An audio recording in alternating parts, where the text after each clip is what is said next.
yung mga nakikinig dyan sa akin, nasaan dyan ang bansang Netherlands? Kung ma-justify mo kung nasaan dyan ang Netherlands ba ang custodial state? No. So, bakit ikaw na umaresto, Pilipinas, ang sasabihin mo, ang magdidetermina kung tama ang pag-aresto mo ay korte ng Netherlands? Saan ninyo hinugot ang katarantaduhang konseptong ito? Claire Castro, papaano ka pumasa ng abogasya na hindi mo muna binasa ang batas bago mo ibuka ang bibig mo?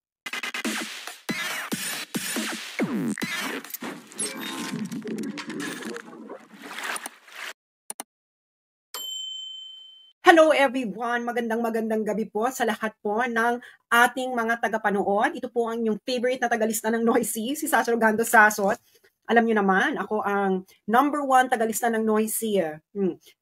I-share nyo na po ito ngayon din para po sa kaliwanagan ng lahat. Ito na po ang ating, alam nyo naman, ang bagyo. Hindi ba? Sunod-sunod yan. Ito po ang susunod na signal number 4. Diba? Ginagather ko kasi lahat ng alam mo yon ng mga kulang-kulang na pag-iisip ng mga kung sino-sino. Kasi naloka sila sa aking unang pasabog, no? Umaabot na siya ng 1 million views. Kanina lang siya 7 hours. So, hindi na nila malaman kung paano nila lulusutan. Lalo na't in-address ko ang mga sundalo at mga pulis. Dahil totoo naman, hindi naaayon, wala pong basis sa batas ang ginawa nyo kay Duterte. Ito ipapaliwanag ko ng tuluyan. Alam nyo, may mga nagrebat-rebat, sumagot. Hindi ba napilitan ng sumagot ang Malacanang? Hindi ba? Hindi naman nila nire-relate na ako yon, pero ako nga ang #1 Noisy doon. So ngayon, i-address na ngayon natin. Alam mo, Claire Castro, favorite pa naman kita. O yung mga nandyan, i-click nyo na share para malaman yung lahat, yung mga nasa bahay. I-project nyo to sa screen, manood kayong magkakapamilya. Okay? Para malaman ninyo kung paano kayo dinorobo, binubudol ng gobyernong BBM administration, lalo na kayong mga sundalo at pulis. Makinig kayo. Di ba kayo makinig? Doon sa Kabataan Party List na miyembro ng tumitegi sa inyo. So, i-share nyo ngayon to sa mga kakilala nyong kasundaluhan, kakilala nyong lahat, yung mga nagti-TikTok, mga nag-YouTuber, huwag na kayo humingi sa akin ng permission. Wala pong copyright ang aking mga pinagsasabi dito. If you feel value in it, share it, share. Okay. Ano na tayo? Todo na tayo. Okay. So ngayon, napilitang sumagot ang Malacanang. Nag-viral yung video ko, mag-1 million na. Mag-1 million na. Ito ang sagot ng Malacanang. Okay. Ipoproject natin ang sinabi ng aking favorite na si Claire Castro. Favorite ko pa naman to si Claire Castro. Ay nako Claire Castro, favorite kita. You're my spirit animal. Okay. Ito ang sabi ni Claire Castro. Okay, hindi niya ina-address ako. Pero ako nga yung nagbabiral na ito na mali nga yung pag-serve. Sabi ni Claire Castro, nare-report ng GMA News, fake news naman ito. Ipapaliwanag ko unti-unti. Okay, sabi ni Claire Castro, former President Rodrigo Duterte will have to face a local court in the Netherlands before being brought to the International Criminal Court, Palace Press Officer Undersecretary Attorney Claire. Bakit daw dadalhin daw muna sa local court sa Netherlands? Sabi daw, para daw ma-determine ng Dutch court kung tama ang pag-aresto sa Pilipinas. Claire Castro, kung hindi ka ba naman 1/2, 1/4, 1/8 ang iyong pag-uutak, saan ka nakakita na yung foreign court, Dutch court, foreign court, i-assess kung yung ginawa ng authority sa ibang bansa ay tama o proper? Saan mong konsepto to hinugot, madam? Saang tadyang ito ng IQ mo hinugot? Beshi, walang ganong konsepto. Absolutely not. Nakikita niyo na? Niloloko na kayo, GMA News. Kayo naman nagpapaloko kayo. Bakit kayo nagpapaloko, GMA News? Akala ko ba ayaw niyo ng fake news? Saan kayo nakakita ng ganon? Walang ganon. Saan kayo magre-relay? Magre-relay kayo dun sa ICC statute. Ang ICC statute, parang yung constitution ng ICC, yun ang sinusunod nilang procedure. Meron bang ganyang procedure sa ICC statute na yung Dutch court mag-a-assess pa kung proper yung pag-aresto doon sa tao sa ibang bansa? Walang ganon, Claire Castro. Ipapakita ko sa inyo, mga kababayan, kayong mga pulis at sundalo, makinig kayo dahil binubobo kayo, ginagago kayo, ginagamit kayo ng mga bangag na to at nagpapagamit naman kayo.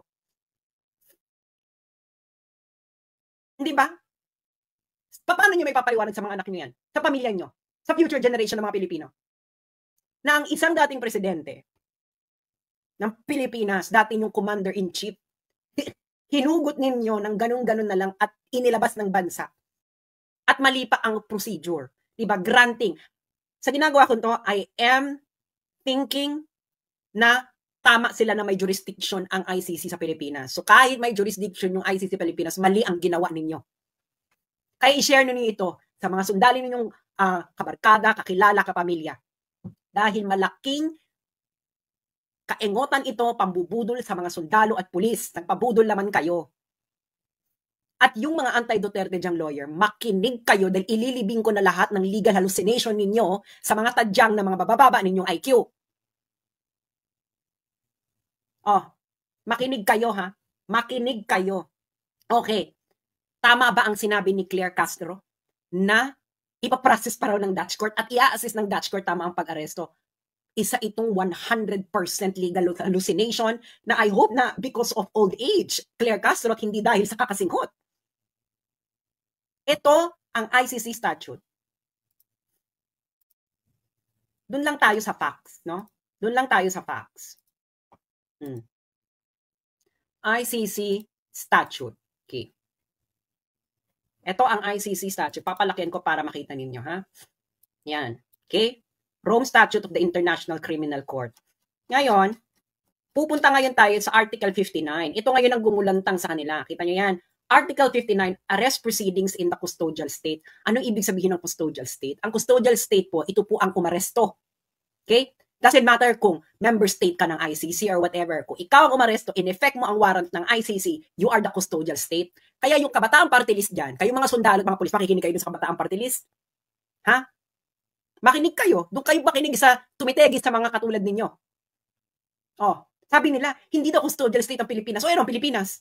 Ano ang standing ng Pilipinas? Kayong Kabataan Party List na miyembro ng isang teroristang grupo declared as a terrorist by EU, US, at iba pang Western countries, even ng UN. Huwag niyo sasabihin sa akin, hindi kayo member ng CPP and PNDF. Tumira ako ng Netherlands for a decade. Alam ko ang headquarters ninyo sa Utrecht. At alam na ng mga Pilipino sa Netherlands kung sino member ng CPP and PANDF. Isa kayo doon, Kabataan Party List. Kahit pag ikot-ikutin ninyo ang mundo, hindi nyo ako maloloko. Okay? Article 59, arrest proceeding in the custodial state. Custodial state ang nag-aresto. Pilipinas. Okay? Pupunta ngayon tayo, page 41. These are all available online. Bakit ba feeling ninyo, maluloko ninyo ang mga Pilipino? Ha? Ibig sabihin, yan lang ang gusto nyong gawin, lokohin ninyo ang mga Pilipino. Okay, Article 59. Okay, dito muna tayo, batas muna tayo, ha? Saka tayo mag-application. Batas, arrest proceedings in the custodial state. Okay, sabi dyan, a state party which has received a request for provisional arrest or for arrest and surrender shall immediately take steps to arrest the person in question in accordance with its laws and provisions of Part 9. Deadmine na muna natin yung Part 9. Ibig sabihin, nakuha sila ng request. Warrant of arrest. Yun yung sinasabi nila Interpol red notice. Sino ba nag-notice sa Interpol? ICC. Ibig sabihin may warrant. Nagpa-request sa Pilipinas na i-serve yung warrant kay Duterte. O di ikaw ang custodial state. Ano ka? Anong standing mo kung hindi ka custodial state? What is your legal standing? Ano ka? Rendezvous state? Ano to Kabataan Party List? Linawin mo to. May nagsabi sa akin, kagagraduate mo lang ng law school. Well, congratulations, no? Na natanggap ka sa bar. Pero aminin na natin, 5 units lang ang international law sa Pilipinas. Hindi ba? Leiden University total. Oh, inaresto. In-effect mo ang warrant. Okay, anong susunod? Step 2, Article 59.2. A person arrested shall be brought promptly before the competent judicial authority in the custodial state, which shall determine, in accordance with the law of that state, that the warrant applies to that person, the person has been arrested in accordance with the proper process, and the person's right have been respected. Ulitin natin sa Tagalog. Ang inarestong tao dapat karipas na dadalhin sa competent judicial authority ng custodial state ng Pilipinas. Ang competent judicial authority, in accordance with the law of that state, ay magdedetermine kung ang warrant ay applicable, ay applies doon sa inaresto. Yung person na inaresto ay naayon sa tamang proseso at nirespect ang karapatan ng taong inaresto. Ikaw, Claire Castro Bangag, asaan dyan ang Netherlands? Saan mo ipapasok dyan, madam? Kung bar exam ito, madam, at ito lang ang tanong, bagsak ka, Becky. Yung mga nakikinig dyan sa akin, nasaan dyan ang bansang Netherlands? Kung ma-justify mo kung nasaan dyan ang Netherlands ba ang custodial state? No. So, bakit ikaw na umaresto, Pilipinas, ang sasabihin mo, ang magdidetermina kung tama ang pag-aresto mo ay korte ng Netherlands? Saan ninyo hinugot ang katarantaduhang konseptong ito? Claire Castro, papaano ka pumasa ng abogasya na hindi mo muna binasa ang batas bago mo ibuka ang bibig mo? Kung gaano mo binuka ang bibig mo, gaanon kakitid ang utak mo. Sino ka, madam? Nasa tamang pag-iisip ka, may nakikita ka ba na hindi namin nakikita dito sa Article 59 na kung paano ang tamang pag-aresto? Kayo nga, mga nakikinig kayong sundalo at pulis, mali ba ako? Kung mali ako, maghain kayo, ha? Maghain kayo, mga sundalo at pulis, maghain kayo. Okay, I don't know. Mag-ano kayo dyan, military court, maghain kayo. Tapos pauwiin nyo ko at sabihin ninyo na mali ako at ginagago kayo mga sundalo at pulis at i-firing squad nyo ako kung mali ako. Pero kung ako ay tama, anong ginawa sa inyo?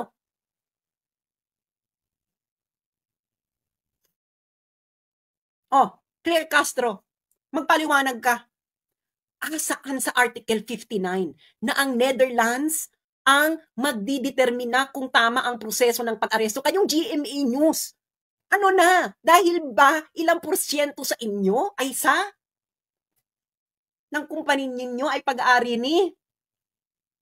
Yung mga nakikinig sa aking senatorial candidate na pro Duterte noon, ano? Magpaliwanag kayo. Nasaan dito? 'Di ba? Lalo na yung bagong Pilipinas team. Oh, kakampi ninyo. Sinasabi, Netherlands daw ang magpa-process. Nasaan dyan ang Netherlands? Netherlands ba ay custodial state? No. Ang Netherlands ba ang nag-aresto? No. Ang custodial state ay ang umaresto. Ang custodial state ay ang nag-effect ng warrant of arrest. Sino ito? Malinaw sa bawat Pilipinong nakapanood ng mga pangyayari kahapon kung anong ginawa ninyo kay Duterte. Hindi ba? Naka-live ito. Paano nyo sa amin madidinay ang mga nangyari? Inaresto nyo. Oh, paano nyo ngayon ito sasabihin, Claire Castro, na ang Netherlands ang magpa-process? Nasaan siya dyan? Nasaan ang Netherlands dyan sa Article 59? Palakihan natin para makita ng katiting mong utak. Oh, nasaan siya dyan? Nasaan ang Netherlands dyan, madam? Oh, malaki na yan. Nakakahiya naman sa mata mo. Sa mata mong pinakitid ng utak mo.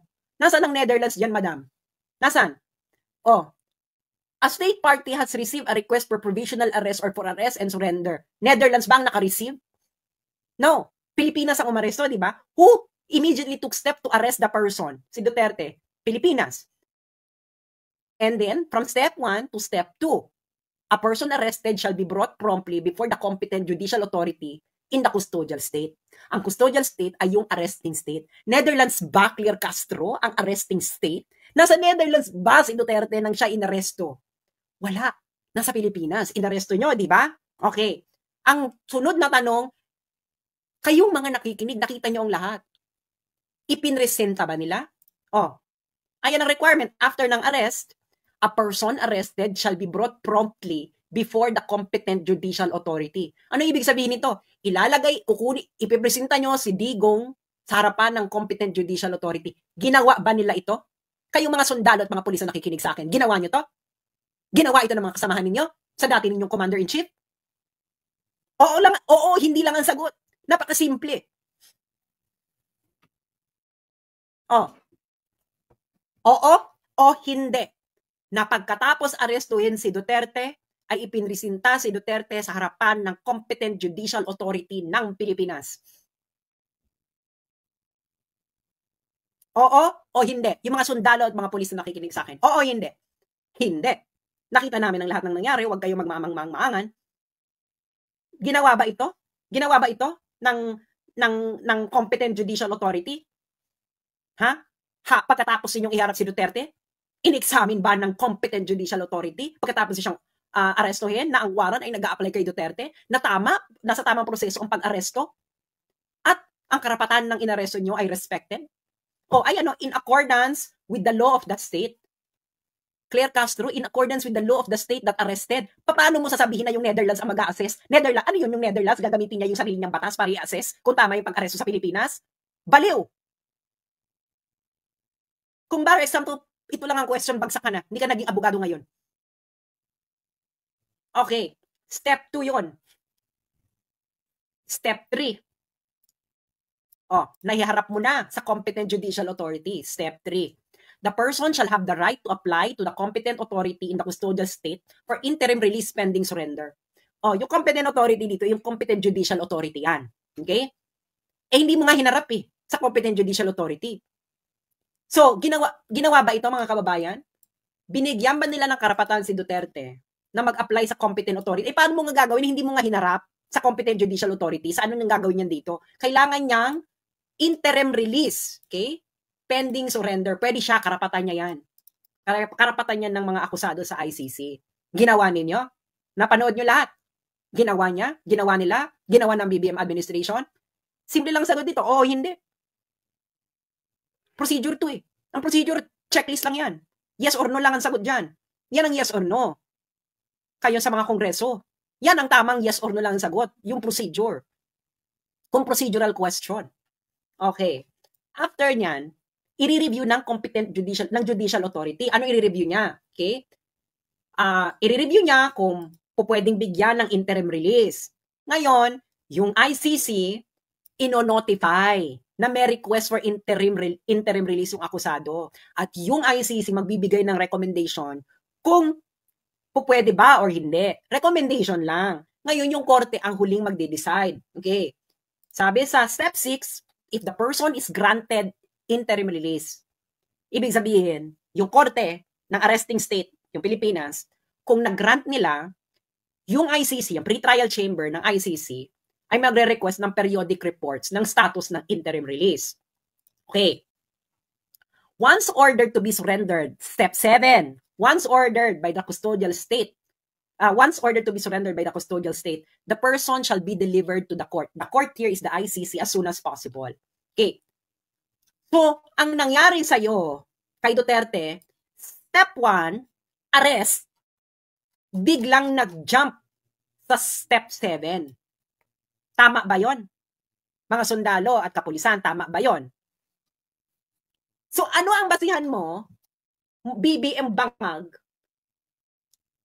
na ginawa mo ang step 1, inaresto mo, in-ignore mo ang step 2, step 3, step 4, step 5, step 6, at nag-jump ka sa step 7. Kaya ka ba bumagsak sa Oxford? You're not following instructions. Napaka-simple. Plain language. Yung mga taga Mindanao, makinig kayo. Tama? Okay. Claire Castro, walang Netherlands dyan, ha? Wala. Tigilan mo na yung legal hallucination mo. Okay. Now, para mas lalo ninyong maintindihan, okay, i-apply na natin ngayon ito sa facts. Okay? Facts of the case. Okay? Nang nangyari. Okay.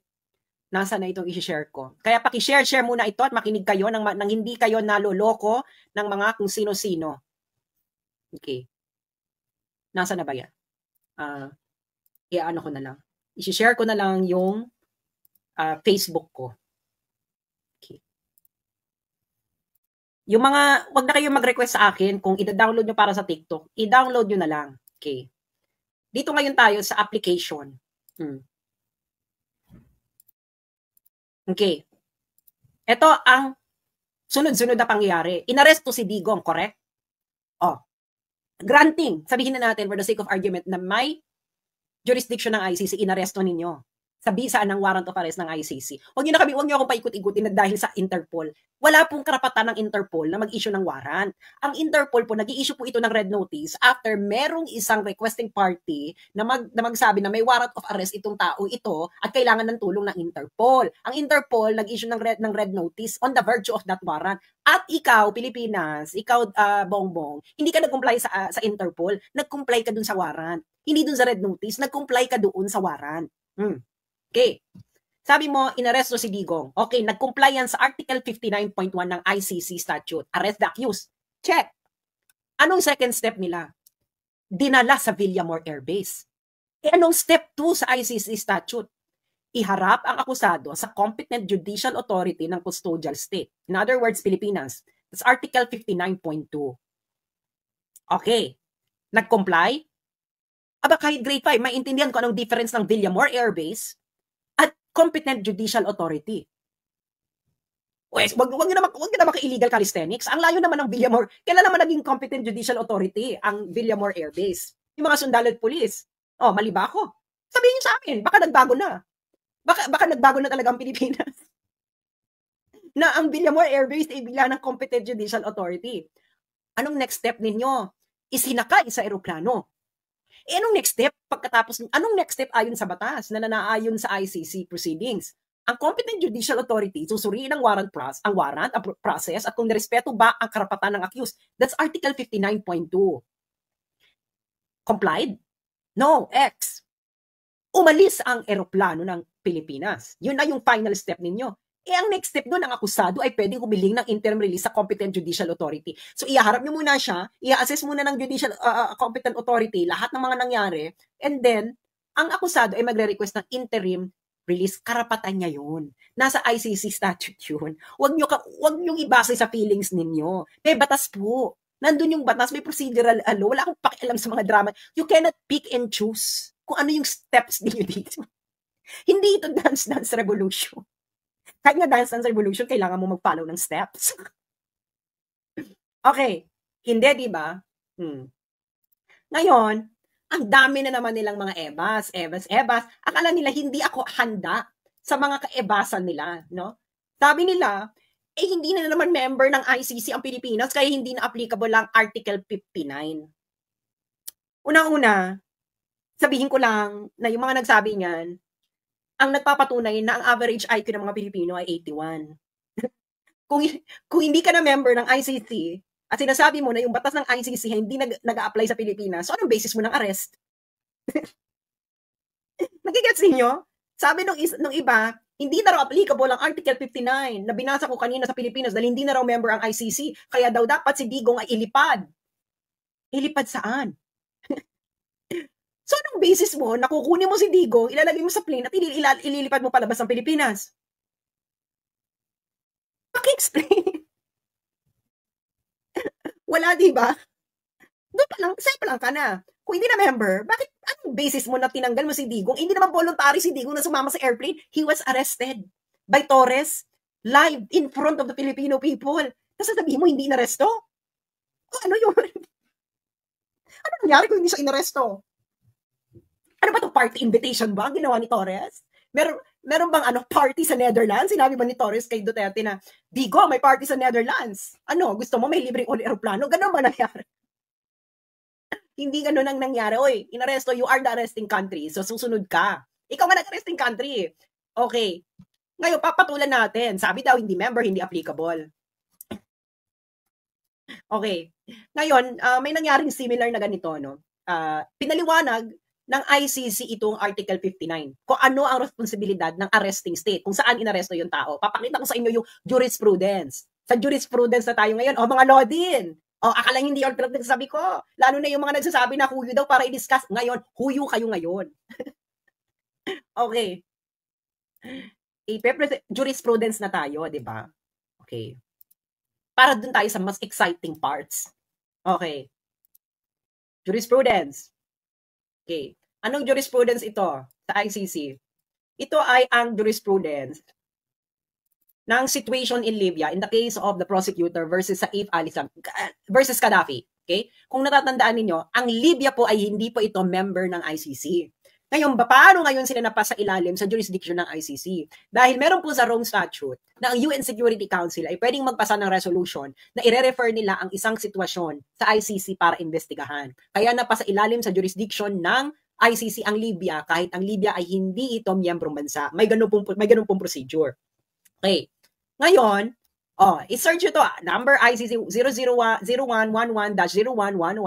date April 4, 2012. Okay. Dapat yung may date kasi lahat ng references nila ito dito sa kasong ito. And then, hanapin nyo ito April 4, 2012. Okay. Ngayon, sa paragraph 19, ko, Lord, never underestimate your enemy. Okay. Paragraph number 19. Okay. The chamber, ito yung pre-trial chamber ng ICC, recalls Libya's obligation to surrender Mr. Gaddafi to the court as of the day the warrant of arrest against Mr. Gaddafi was notified to the Libyan authorities. The chamber further notes that despite the chamber's request in its March 7, 2012 decision, the government of Libya has not informed the chamber hitherto of its decision to grant the surrender request. Okay?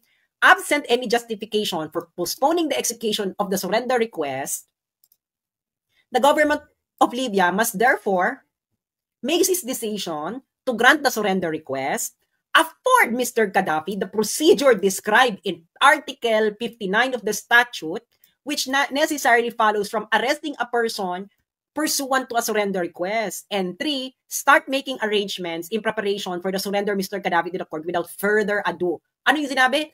Afford Mr. Gaddafi the procedure in Article 59 of the statute, which necessarily follows from arresting a person pursuant to a surrender request. Anong ibig sabihin yan? Ikaw na umarestong bansa, kailangan mong i-effect ang lahat ng nasa Article 59. Libya na to hindi sila miyembro ng ICC. Kaya yung mga nagsasabi niyan, hindi na naman tayo member, ulul. It applies to the arresting state who would like to comply to the surrender request ng ICC. Kasi hodang sino ka pa. Dito nga lang, mas matindi, dahil ang UN Security Council, binigyan ng kapangyarihan ang ICC na imbestigahan ang Libya. So, ang basis ng jurisdiction dito ng ICC ay ang UN Security Council resolution. Ngayon, yung ICC, sinabi niya may jurisdiction sa Pilipinas, kahit nag-withdraw na ang Pilipinas. Therefore, ang jurisdiction ng ICC flows from its own interpretation of its jurisdiction. Ano? Libya ito, Libya. Nakikita nyo, kailangan daw si Mr. Gaddafi ay ibigay lahat ng procedure described in Article 59. Ano yung Article 59? Uulitin ko mga sundalo at mga pulis, okay, na nakikinig sa akin. Kung gusto nyong magpaloko pa sa gobyernong ito, gawin ninyo, pero may mga taong matagal nang gising. Ito ang procedures ng Article 59. Arrest the accused. Article 59.2, iharap ang akusado sa competent judicial authority ng custodial state. Ang competent judicial authority susuriin ang warat, process at kung nirespeto ba ang karapatan ng accused. At ang pinakahuli, ang akusado ay pwedeng humiling ng interim release sa competent judicial authority. All these processes will happen where? Hindi sa Netherlands, Claire Castro. Sa territory ng arresting state. Ikaw na naman, Claire Castro, legal hallucination. Pati yung mga law din na iba. Legal hallucination. Plain language. Hindi ka po pwede mag-legal calisthenics kung plain language ang batas. Magli-legal calisthenics ka lang kung may ambiguity. Hindi ba? Actually, hindi rin. Yung mga law school, bago kayo magturo na international law, ituro nyo muna ang BCLT. Ang Vienna Convention on the Law of Treaty Interpretation. Dahil bago kayo magbasa ng international law, which are treaties, dapat alam nila kung paano magbasa ng treaty, which is based on another treaty, which is the BCLT. Naalala ko dati is kong friend, law student. Buti, nakaposisyon ng bar. Congratulations, girl. Tinatanong niya ako sa UCLOS. Ang tinanong ko kasi nga, subject daw sa international law subject nila, 5 units lang naman yun. Tinanong ko siya, tinuro ba sa inyo muna yung BCLT? Tinanong ako nung friend ko at magandang eskwelahan to ng law. Sabi niya, hindi. Sabi ko, paano ka mag-i-interpret ng treaty kung hindi mo muna pag-aaralan yung BCLT? Foundational yun. Naiyan sila yung kalidad ng mga to. Pag tinanong mo, hindi alam ang BCLT, Bex, wala na yan. That's actually, BCLT was discussed during my first day ng international law class ko sa Leiden University. No kidding, first day. Because you cannot proceed with understanding international law without understanding first BCLT. Okay, di ba? Hindi nyo sinunod. O, ano sinusunod yung batas? O, di ba?